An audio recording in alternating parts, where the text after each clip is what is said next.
Good morning. My name is Tunumafono Fa'amoetauloa Avaula Fa'amoe, but most people call me Ava, short for Avaula. There's a story behind that, but Um, Currently, I wear the hat as a National Executive Officer for Tōfā Mamao Collective. That's a voluntary role. Also, I'm the CEO now for Pious Trust, which we're going through name change. Pious Trust is a 50% owner of Wakatautua. It's been dormant for a while, but now we're reactivating its operation. But also, I own and run a private company called Dauntless Blue. It's only 2 staff. We do a lot of contract work for different people. So I was born in Samoa, 1972. Came over to New Zealand in 1982. When I was born, I was left with my father's parents. My mother and my father were never a formal union, if you like. They each not remarried, but married to other people as they migrated to New Zealand. So apparently my mother's always said to my father's parents that she'll come back for me when she was settled. True to her word, she did come back in 1982, and I was about 9, I think. And then that's how I came here. It was a shock to have your neighbors less than 5 meters away from you. Where I grew up, our neighbors were quite far. I grew up in the village of Sātawa from the district of Sāwhata and the island of Upolu. That's where I've got my Tunumafono Matai title from. And also my grandfather's village in Makauku in Savaii. It's where I get my Fa'amoetauloa Matai title from. So yeah, for the first 9 years, I was brought up by my father's grandparents. For a long time, I thought my grandparents were my parents. I attended a lot of village council meetings, chief council meetings, because my grandmother's brother held at that time the kawa title. So it was unusual for children to be involved, even though I wasn't involved, but I used to sit alongside at one of those meetings. And I was wagging school at the same time to do that, despite the fact that I was chased away most of the time. But I sat, and most of my memories of that time are very memorable memories. And I do remember some of the old people, the old men around Moka at the time. At the same time, my grandmother was a registered district nurse at the time in Samoa. And she used to visit families inland, and there were no proper roads at that time. It was more of a bush track. And I used to walk with her carrying her bag, and I also used to sterilize by boiling the needles in hot water. And those days there were no electric kettles. It was a fire and a pot above it that you boil these needles to disinfect before we embark on these walkabouts inland to visit some of the families that my grandmother needed to see and carry out her job. So those are the foundation of my life. Apart from the fact that you had to attend Sunday school, whether you like it or not. My great-grandparents were whaiwhiaus. So that legacy continues for various members of my father's family till today. Obviously, I have some views on what religion is in today's society, but it's not a negative view. It's just perhaps more of a context view, current view. Can I just take a screenshot and a pause? Yeah.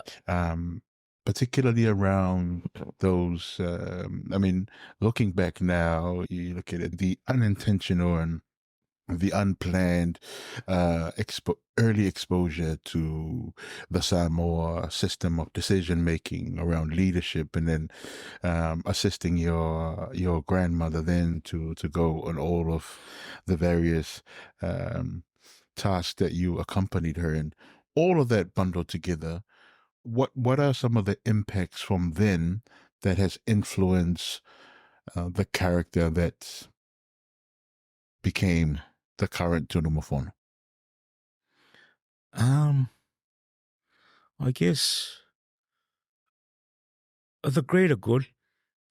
I didn't know it then, and I'll be lying if I said I knew it in my 20s. It's something that you sort of work towards without realizing it because it's instilled in you. And sometimes in our teenage years and especially in our 20s, we can't even articulate what that is. It's only when you get a bit older and you reflect and then you realize that those earlier years you were exposed to people that had a certain set of values to chase the greater good above your own individual good.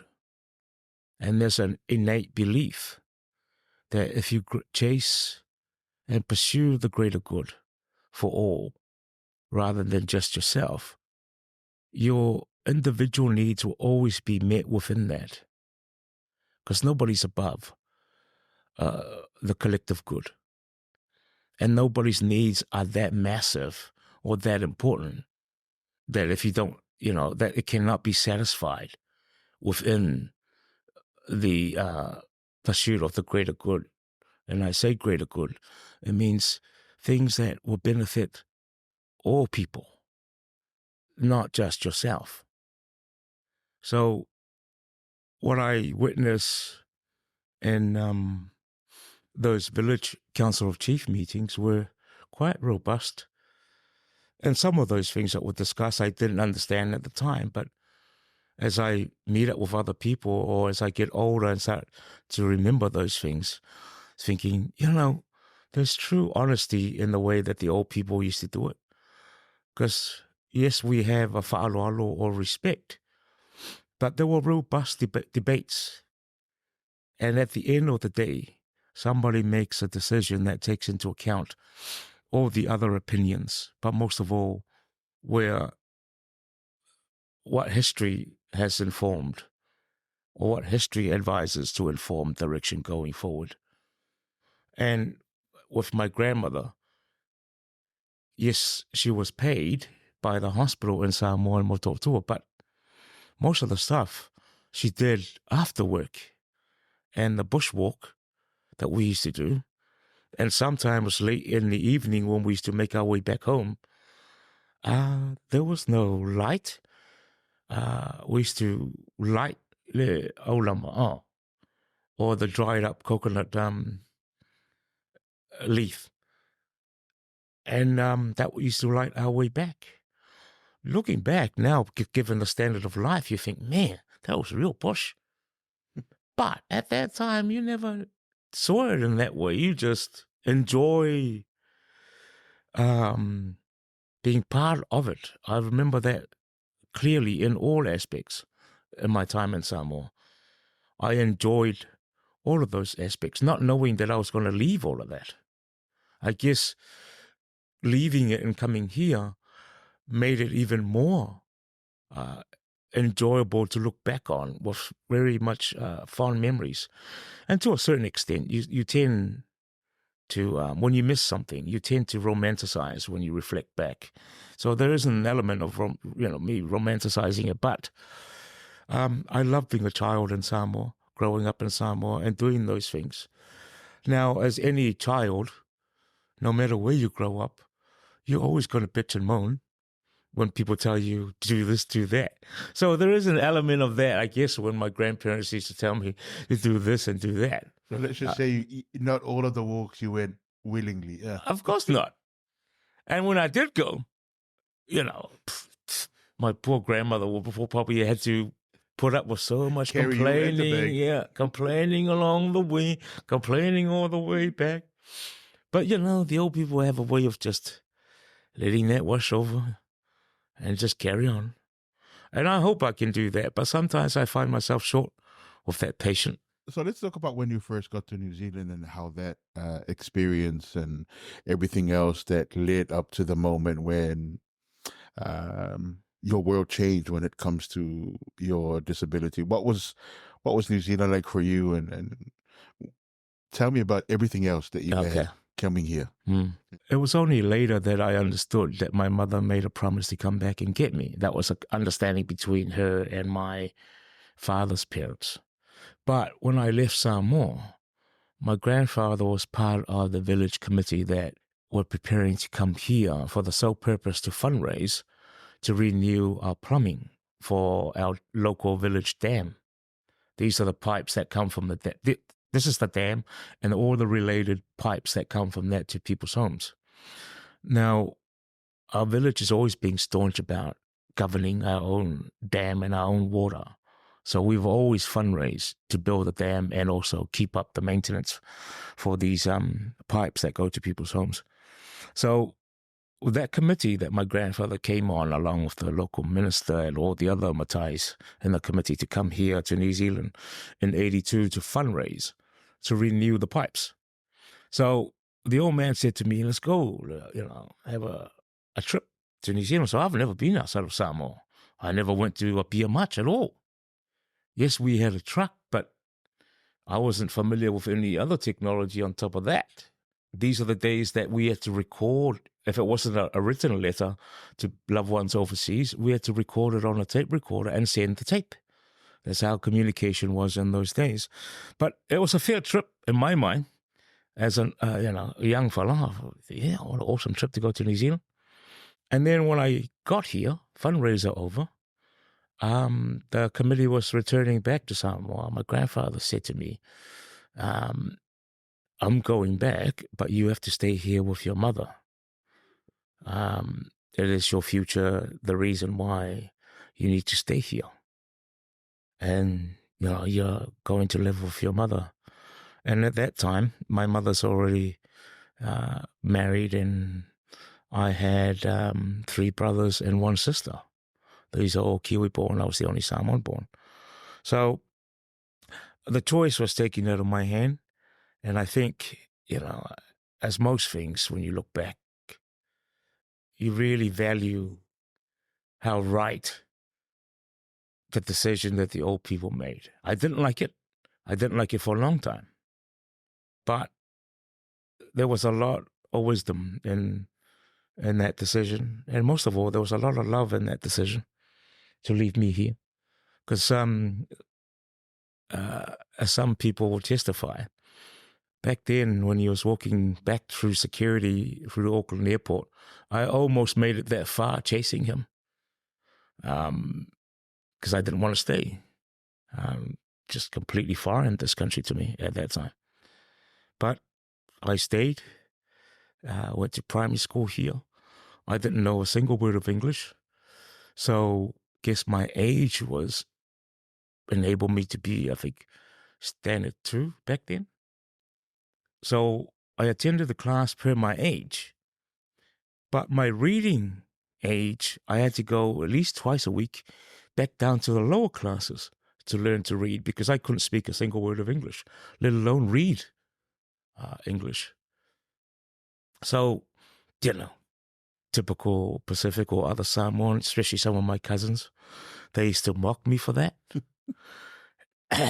And every little mistake I made at school, one of my dear cousins who's no longer with us now used to come. That was his first thing when our parents got home from work, was report my mistakes, especially my pronunciation of English words. And it become running joke with my family here. But, you make friends, you manage to overlook the fact that it's really strange to have and I still think it's strange, to have your neighbors less than 5 meters away from you. And everybody can hear you and everybody can see your business, pretty much. But, you slowly come to terms with all of that and you join in the social life of young people in New Zealand. You did, join clubs and stuff like that, like you do growing up in this country. And this country's been good to me. right up to the time when I think 1993, it's when I lost my sight completely. We're now starting back into when you started experiencing what later became your current status, and how did that come about? Was it what sort of um, testing, or I did you find out? Was it hereditary? Was it particularly to you? Can we talk about that? When Sure. did you started experiencing challenges with your vision? In my late teens, I think I was diagnosed with it because I used to have massive headaches. Vision was blurry, all of that. So, yeah, I had 2 ops in New Zealand to try and reattach the retina. And I remember clearly Dr. Polkinghorn, he was a top man at the time. Yeah, couldn't peel it back, couldn't pin it back. And then, but I still had quite a bit of vision before 1993. They allowed me to do a lot of things, but I was born with the condition, and a long time didn't know it. But it didn't help matters because as a regular Samoan guy, you think you're going to be an All Black anyway. So you love all contact sports. But contact sports does not help the condition. Because every time you get hit, your body absorbs the hits in the head, but also put a lot of pressure on the retina behind your eyeball. This is how it was explained to me. So slowly but surely, when that was happening, a lot of Were headaches. you an active sports person at that time? Yeah, Or was it... all sports. But a lot of time my body takes a hit. A lot of time when sore head, massive headaches, blurry vision, it's the pressure that was building. But you sort of know something is wrong, but so at the same time you ignore it because it usually comes around after you've rested, calms down again. But as it progresses, you couldn't avoid it anymore. This is where I had 2 operations, but it didn't work. But after those operations, I still had good sight, but slowly deteriorated to the point where my right eye completely came away from the muscle, the retina. So they had to remove that. My left eye, it's only a little bit of the muscle that's attached to my eyeball, but it's not enough to feed the information up to my brain to form a picture. It's only just to keep the size that it has, but it continues to shrink. But my right eye was shrinking faster. So that was removed back in the early 90s, I think. So that's when I engaged with the Foundation for the Blind at the time. Learned to cook, clean, iron by, in ways that didn't depend on vision. Also learned to touch type. A whole new way of life. It wasn't easy. And a lot of people assume I can read Braille, but I can't. Because, a lot of people think you're blind. Therefore, there are 2 things they automatically assume. Oh, you must know how to play a musical instrument. No, I can't. I don't have that talent. Second, oh, you must know how to read Braille. No, I can't. I tried to read Braille in my rehabilitation days, but I just couldn't. And then when they came to this, part of my rehab was also learn to touch type. When I came to that, I found that a lot easier than reading Braille. I was that's a failure at reading Braille. I just couldn't pick it up. So a lot of good people along the way helped me. There were some clever social workers too that didn't just focus on my, say, upskilling, but also knew how to inject a bit more confidence into my development, if you like. For example, they knew when to get what they call a mobility officer through the Foundation for the Blind at the time. These are the people that come and work out a route. Say if you're going to training or work, in my case, I was going to Parnell, the Foundation for the Blind, I think 3 to 4 times a week. So I had to learn to catch the bus from Motara to there. Oh, I tell you, that massive adventure in that period of time. Getting lost, catching the wrong one. Had great people that saved my life because I crossed to the middle of the traffic, things like that. But they helped me work out the route from my mother's house where I was living at the time in Rotara and to the bus stop. And also how to catch the bus. And this is where you relied on other people that was waiting at the bus stop with you to call out, to help you stop the bus. And was that an easy thing for you to do? Because no. Just hearing you and knowing you, you become quite the independent person. Not just become, but that's how most people know you as, right? So hearing that you had to go through all of that in the earlier part of your career, I could just imagine how much confidence you would have had to garner yourself just to reach out. So how was that for you? It wasn't easy for my mom. This is probably the part of the story that, because we get so used to talking about me, I. But my mother took it just as tough, I think. I think my family as well. Because we often forget that all of us are different parts of the whole body that makes the family. So when one part is hurting or affected, the whole body that is the family gets affected. And I know my mother doesn't talk about it, but I don't think she would.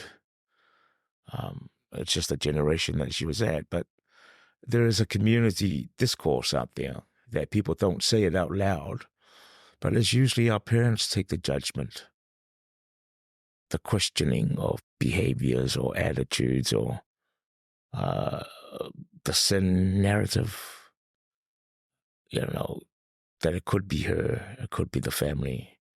All these wanderings that most of our people are familiar with as to why I ended up this way.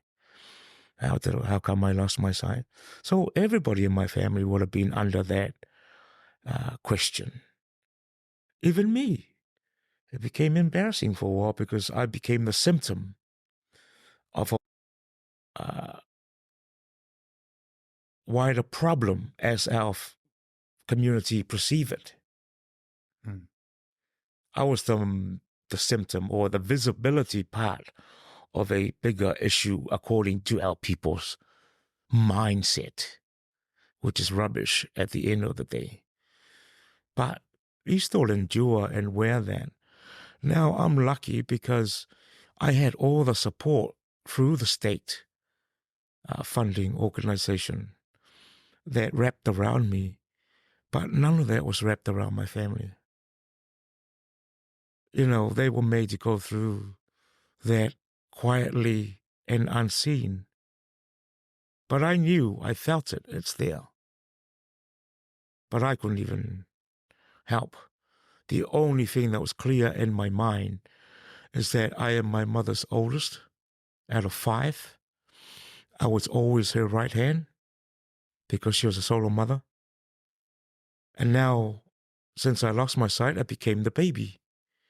I just didn't see that as being fair to everybody, that I'm going through, being looked after all over again as a baby.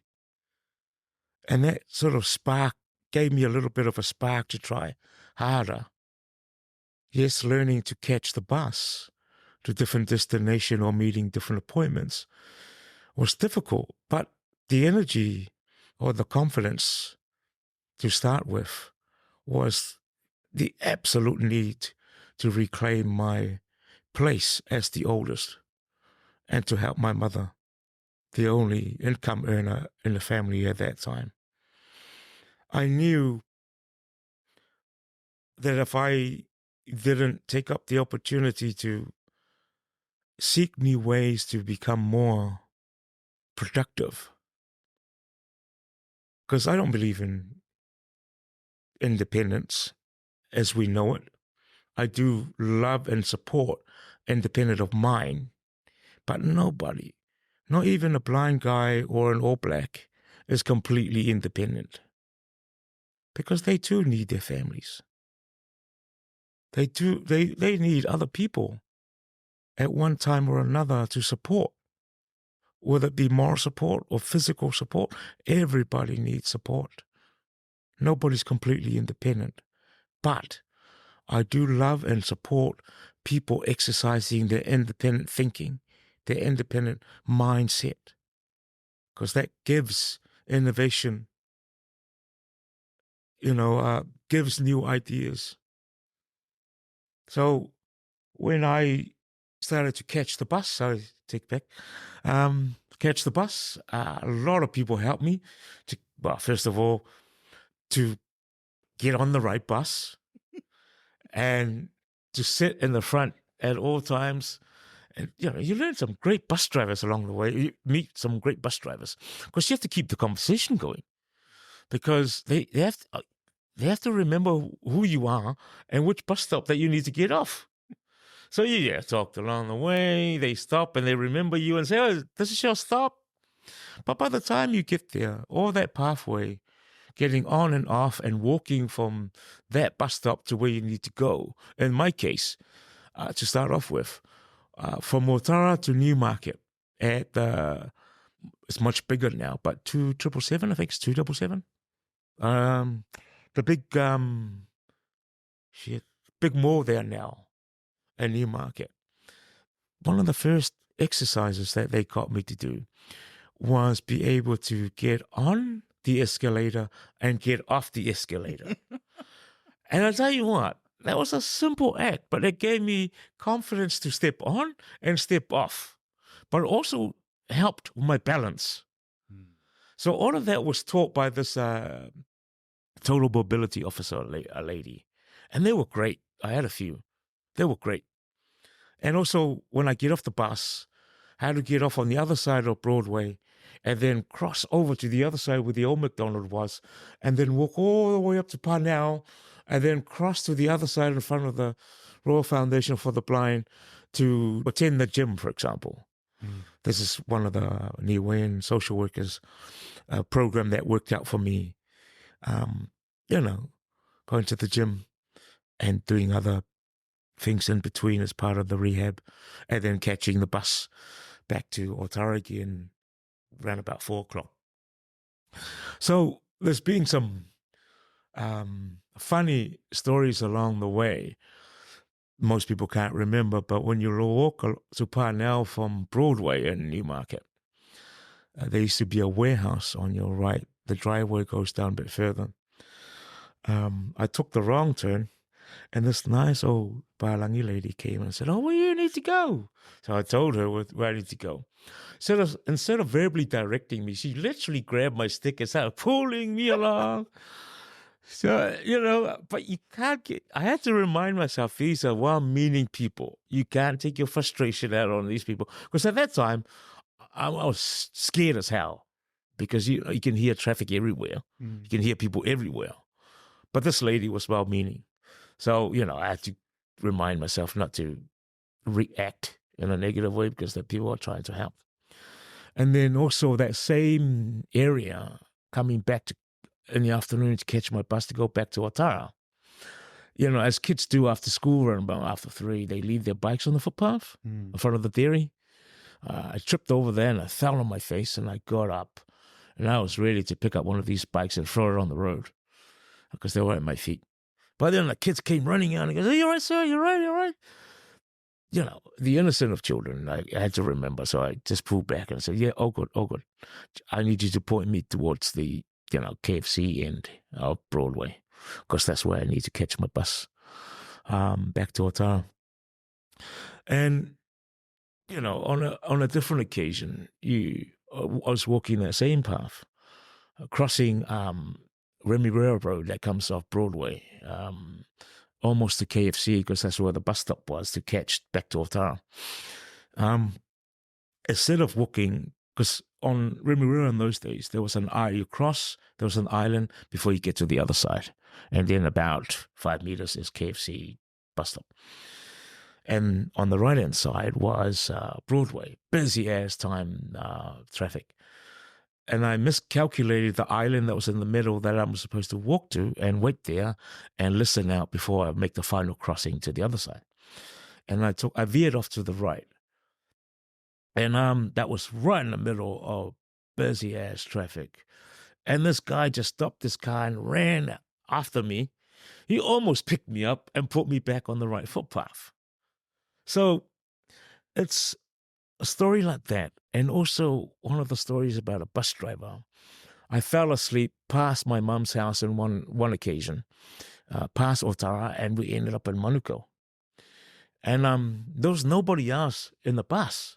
And he came over and woke me up and he goes, where do you need to go? So I gave him my mum's address where I was living in Otara. And he was logging off anyway. And he drove the bus all the way to my mother's house and dropped me off. This is what I mean about this bullshit nature of independence. No way is anybody, whether you're blind or not, whether you are in a wheelchair or not, we all need help along the way. Now, we need support along the way. So these are just few of the fond memories I have. In the times when I was most vulnerable, I was most scared about everything. Lack a lot of confidence. I never lacked much confidence in my life until that period of time.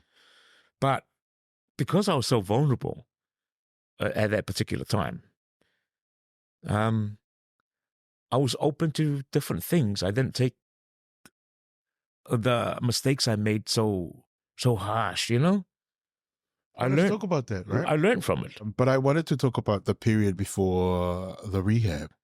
When 1993, when you entirely lost your vision, and I'm assuming that you would have had to go through a period of self-questioning or just angry, or because as anyone would, those especially you were born with vision, right? You had sight, you had dreams, and all these other things that you wanted to do, and in 1993 everything kind of went away from you. Sure. Can we talk about moments that you went through? I mean, what was it like for you then, mentally, spiritually, everything?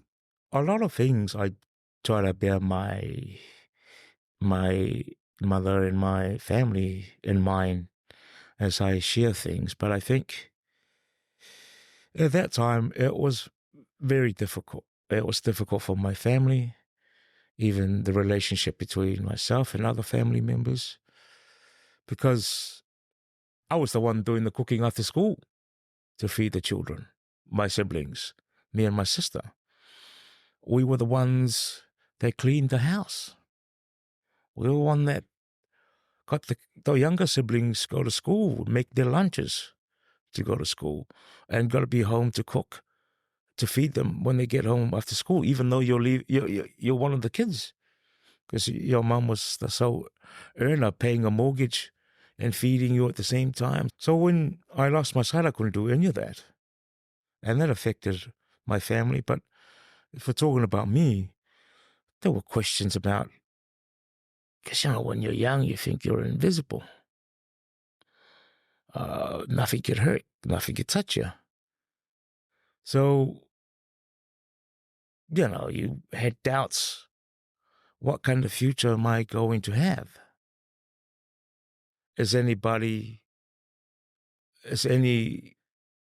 girl or a woman going to look at me the same way as that they used to? Is any woman or man going to give me an opportunity to work? Or what skills do I have? Because I wasn't good at high school either. I was, my high school education wasn't flash. At its best, it was checkered. But so questions like, I got no skills. Apart from physical labor, there was nothing for me to do. And how am I going to contribute back to my family? Are my mates going to treat me the same? how do people at my church going to look at me? So you really start to ask questions, which you, at the time, no answers. Then you start doubting yourself whether you can do it or not. Because each time other people help you along the way, like some of the stories I told earlier, you still have questions, ifs and buts, doubts. But most of all, in everything, you just thought, man, am I even worthy to continue? Because I won't lie, there were a couple of times when I, sort of seriously took a calculated approach at, exiting the world as we know it. But fortunately, today, I can look back and say that it didn't quite work out. But because my family are such religious people, one of the things that happened earlier was the family coming together and praying for me on a number of occasions. That led me to have, I guess, an honest discussion with my Creator. And I've shared this story with many people. I'm not a terribly religious person, but I do believe that there is a greater power that plays a critical role in all of our lives. And I did say and ask if it's not His will that I see again, but at least make my life better. And upon reflection, I think He has. Because all the doubts, my vulnerabilities, the lack of confidence, all of that stuff, were pretty much answered through different ways and through other people intervening in my life, whether it be through work, whether it be through personal relationships, and through my relationship improving much more with my family. All of those are the various ways I think that my prayer was answered. And yes, I think I am not 100%, but I am a much better person now than I used to be. If that's possible. Let's talk about Tōfā Mamao. The early 2000s, I guess, because once my rehab was over, I attended AIT doing certificate in business. Also did a diploma, but also did a bachelor in social science. So did all that. And then I got involved, got connected with some local politicians who became national politicians. But at the time, they were friends. But at the same time, I was on the board of Pious Trust, newly formed, was the only first Pacific organization for Pacific disabled people, or now known as Tangata Sa'ili Malo. Because before that, it was all mainstream organization providing for our people. So Pious was Pacific Information Advocacy Support Service. It was our first contract, but also the acronym became our name. I don't know why we never got around to change it, but it stuck. And that contract was about giving information and advocating and supporting our people to connect with organization where they could get help from. But at the same time, through Pious, an opportunity came up where we partnered up with Māori organization.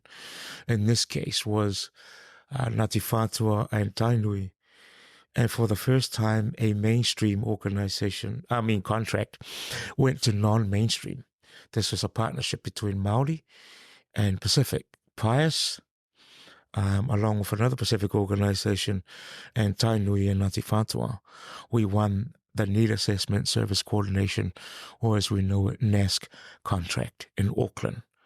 Before that contract was awarded, there was a NASC contract. I think there were 6 organizations throughout Auckland. And when Māori and Pacific put together a proposal, we won that contract, and that's how Taikura was created. That was the first, from memory, that was the first time a mainstream contract in any sector went to non-mainstream. And at that time, it was massive. As you can imagine, when others have to give up power or perceived power, they become the squeaky wheel and cause a lot of trouble, unnecessary difficulties. So Taikura never started off easy, continues to have a hard time of it. But Taikura continues to be the NASC for the wider Auckland, Greater Auckland, Need Assessment Service Coordination Agency. But it's owned by Pacific and Māori. But it has to operate according to the service specs that was then the MOH and now Whaikaha. So I was a founding member. Then I became a board member, setting that up. So it was Pius first, and then Taikura. And then after that, back in 2007, a few of us created Wakatautua. So Pius became 50% owner of Wakatautua, and the other trust was Malolonga Trust. So we had disability in Pius, and we had mental health in Malolonga coming together. We both suffered from needing to grow, but lacked the capacity on that, that shared management stuff, behind the counter stuff. We lack the capacity to grow. So we figured if we come together and created this new entity, Wakatautua, we'll get a better management to grow. Also a founding member there, and also starting and developing it with some really good people. At the same time, I was on the Otara Law Centre on their board. But all of this time, I think back in 2005, just early 2000 anyway, I got interested in local body politics through these friends I made.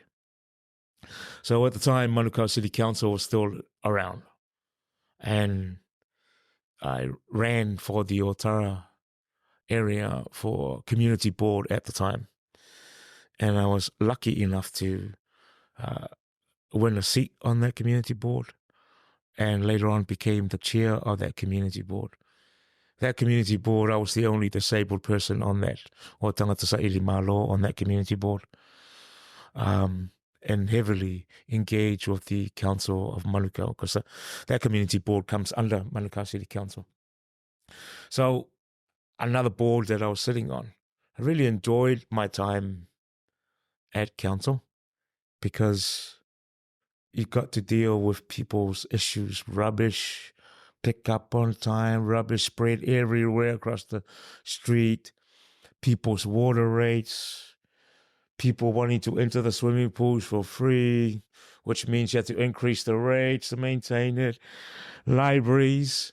But all of these things, I have to keep coming back and reinforce the key message. All of these things were done by others before me, and then I just added my shoulder to it, and other people since have continued the work, because they're ongoing work, the service to community. And I met some great people and worked alongside some great community people as well as council people. We achieved a lot of things, and there's still more to go, because time brings its own issues. What we think we sorted out yesterday becomes another issue, but from a different angle tomorrow. So when Auckland became the super city, I also won, that was my second term, under the new Auckland Council as a local board member for Otara Papatoetoe.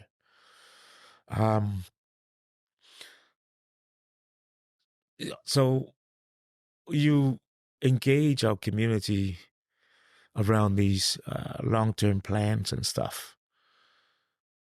And like I said, I enjoy the community service part of it, enjoy working alongside great people to achieve some good things, but also put some building blocks in place for others to continue to build on. But at the same time, it was difficult because you often hear people saying in the public life, you have to have thick skin. I learned how to build, grow a thick skin. But no matter who you are, your skin will never be thick enough to overlook some personal attacks, even though that's part and parcel of public life. But you never get used to it. You say it doesn't matter. You say it washes over your back. That's what you say to others. But when you're trying to sleep, all of that shit comes up. And you end up swearing and cursing in your own time, in your own place. So, I don't want to view it as failure or admitting defeat, because I don't, because even though it was good and bad, I took some really good life lessons from being a public servant in local council. I did have some aspirations to be in national politics, but all of those lessons and stories, experiences sort of pointed, and also some personal circumstances led to me saying, thanks, but no thanks. Didn't want to continue that pathway. So when I started to focus back to disability, because local politics took up most of my time, even though I was still sitting on the boards of organizations that were still providing some services to the disability community, or now known as Tangata Sairi Malo. I wasn't 100% focused as I once was, because local politics took up a lot of my time. But when I came back to focus on disability issues or Tangata Sairi Malo issues, I realized that in the Pacific space, or Pacific people arguing and advocating from a Pacific perspective around disability issues, there wasn't many. Everybody tended to continue to reinforce the individualistic messages, which at one time I was seduced by and bought into it, and a lot of our young people still do, because of what used to be in Disability Services Directorate, and now at Whaikaha, or the Ministry of Disabled People, continues to be at its heart the United Nations Convention on the Rights of Disabled People. So it's really individualistic, even though they throw in the word whānau and ainga on their public stuff. But it's still at its core, it's around the individual.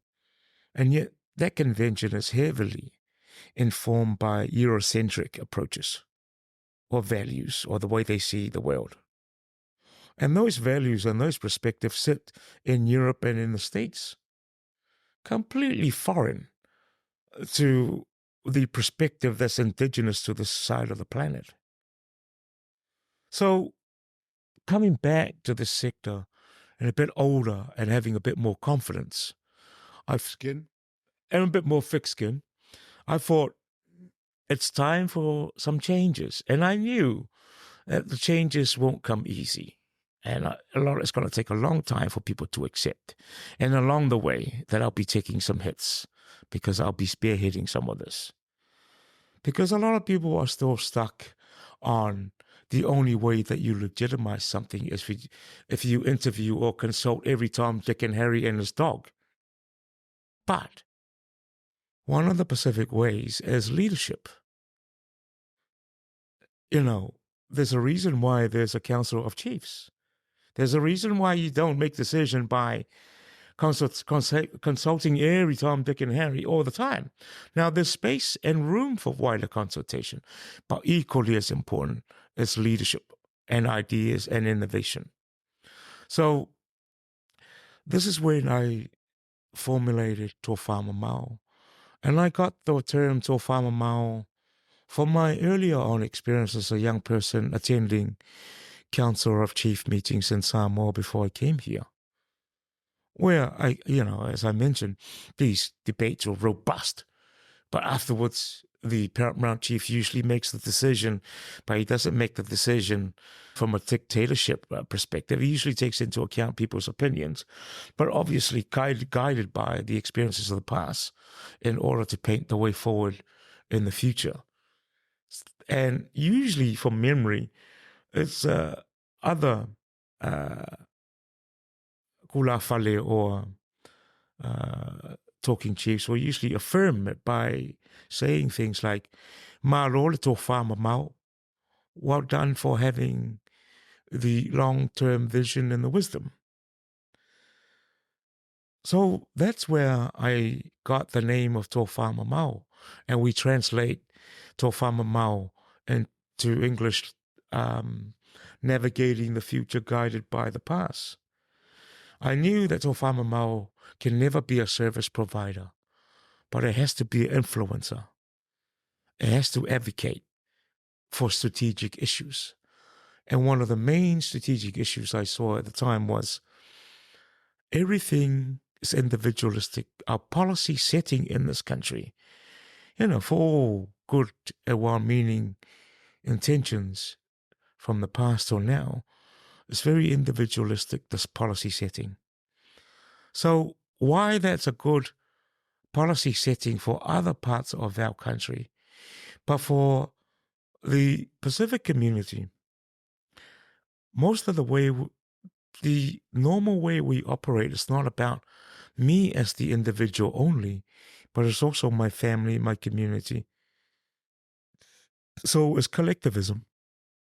Some people call it holistic in other terms, but collectivism. So Tōfā Mamao, by developing its tangata sa'ili mālo strategic framework, was targeting two things in its recommendation. One was to assert collectivism alongside individualism to adjust our policy setting in this country. But the other was to give a new term to replace the term disability or disabled. So disability or disabled is a Palangi term that's accepted widely in mainstream because from a perspective that what was a negative term now adopted by disabled people, to sort of depowers it in that sense when you adopt it. But still, it still speaks about the condition. In our Pacific community and their languages, in Samoa it's called mai. Translated in English, it's called sick.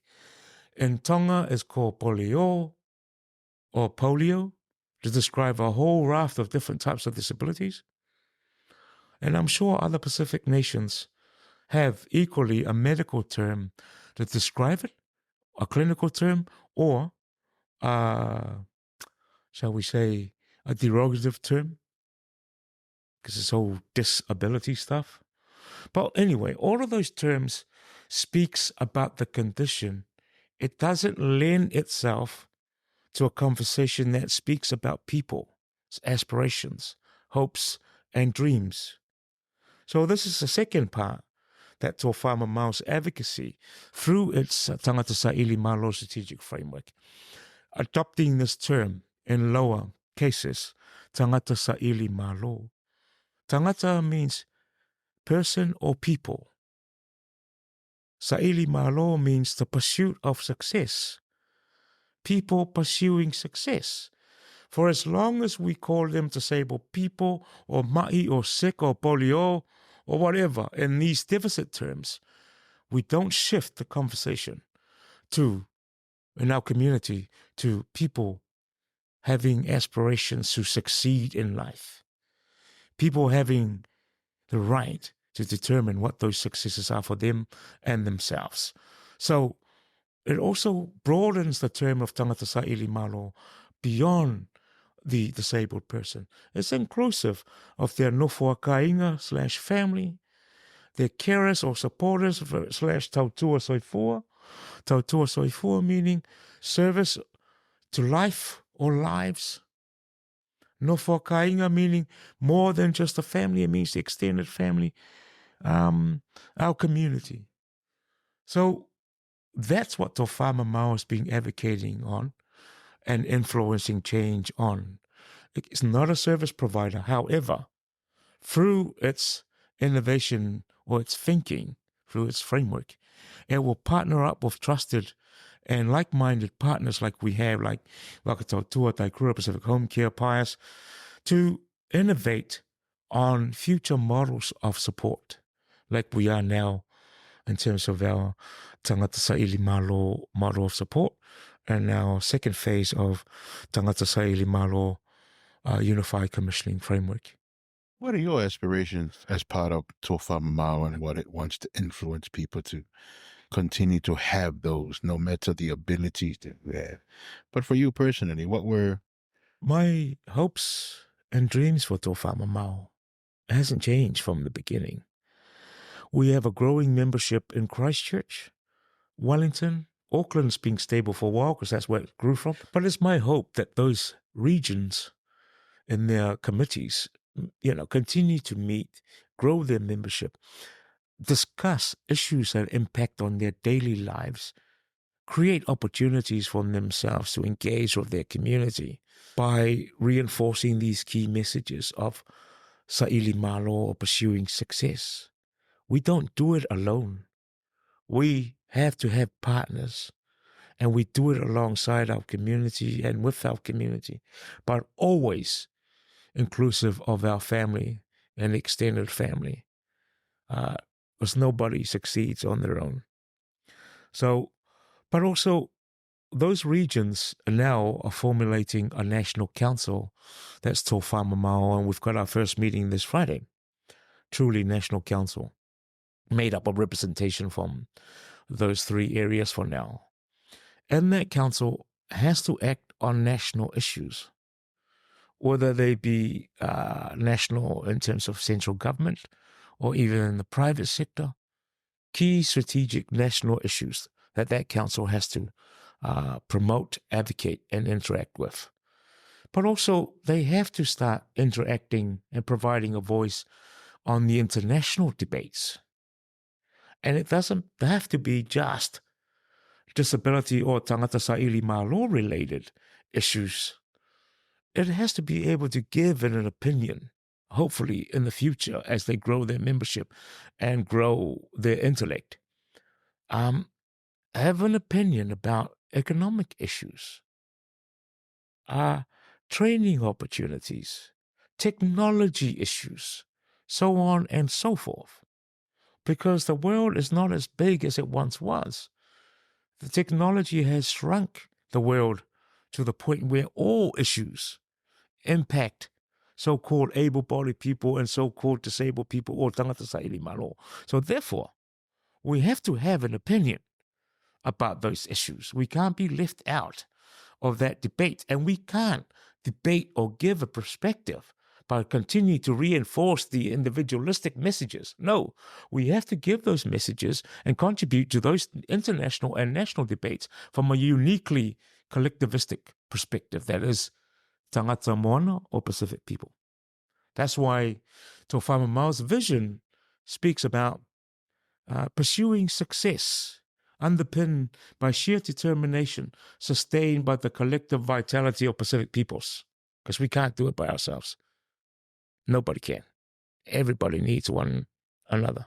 Talk to me about the petition that Tōfā Mamao put forward that resulted in the formation of New Zealand's first ever ministry for disabled peoples, or as they call it, Nelfai Ka. Can we talk about that, please? Sure. It's not a new idea, because I think across the wider disability spectrum or the disability community, people have called for probably not a ministry as such, but for a place such as this. But Tōfā Mamao in its earlier days sought to go public in its advocacy around that. And it first started to engage with cabinet ministers through direct communication. And its communication through its letters, emails. But we did not just advocate for such a ministry. We actually prescribed what that ministry's functions were, what it should do, and why. We even went public so much as to go public by creating a petition. And that petition quickly gained momentum. People signing on and saying, yes, I think it's a great idea to have a ministry for disabled people, which is now whaikaha. I know a lot of people in the disability sector often talked about it, oh, it'll be great and that. But Tōfā Mamao was bold, I guess, because it was young. It was bold and ignored all the political risks that came with it and just went public. And have it on good information that it was our petition letter in terms of this petition and prescription that we gave, acknowledged by the minister at the time when they first announced it, that we weren't the only one, but we were instrumental, shall we say, in calling for it and making it happen. So I guess it's one of the things that we can count, or things that we help bring to fruition. Other people talked about it, but we did something about it. What sort of legacy do you want to leave behind when people think of Tunumafono Avaula Fa'amoe? Yeah, if people say that I did okay, did I use my time wisely, I think I'll be happy with that. And if other people pick up where I left off and carry on and make it bigger and make it better, and other people, more and more, tangata sa ili malo, walk through those opportunities and become more productive members of our community, then I think I'm proud to say that I was part of that journey. Part of this compilation we're putting together is also some wisdoms for our families that are incoming. And we do know that a lot of our families and carers and also our impacted community of Tangata sa Ilimalo, that they all have different experiences, come from different backgrounds. So the impact of having a loved one with a disability, it unrolls differently for most people, right? But what would be a few wisdoms of encouragement that you can communicate to them, because we do know that the challenges are different, but it's always, and especially as specific people, there's the cultural, there's the religious, yeah, there's the unwelcome opinions that Yep. just find themselves filling up our minds. So to the parents, to the carers, and our community, what would be something you want to empower them with?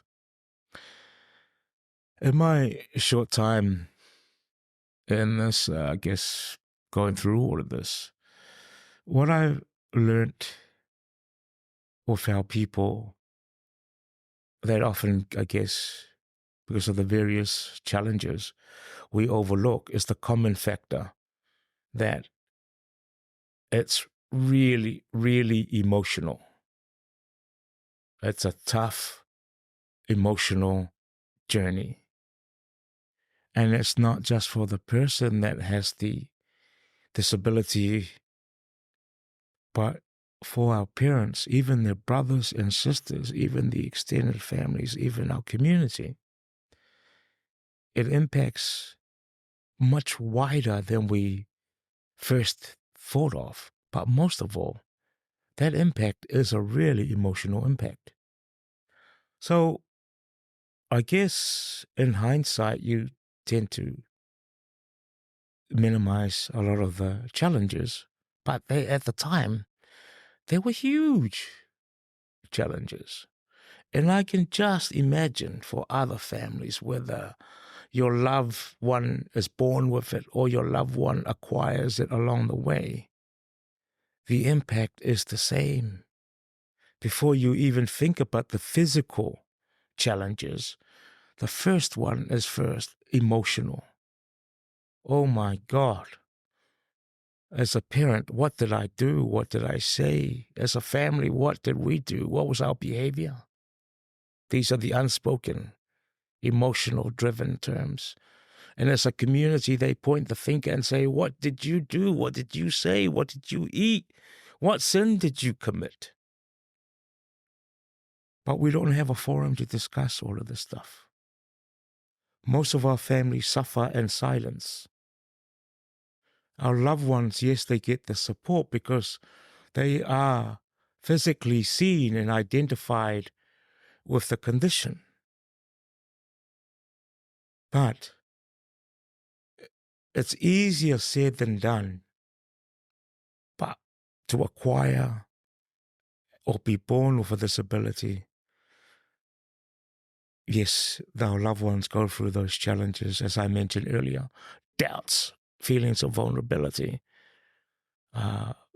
no realistic expectation of the future. But equally, our families go through that journey slightly differently. But if I was to offer an advice, and, I don't have all the answers, but take it one moment at a time. You can't look too far because you end up catching yourself and undermining yourself with more doubts and somewhat paranoia along the way. Just one day at a time, one moment at a time, and knowing that just as tough, it will always get just as easy. Just as painful, it will be just as rewarding. In that sense, your child without a disability versus your child with a disability, i.e. tangata sa ili malo, you have to set the same expectation.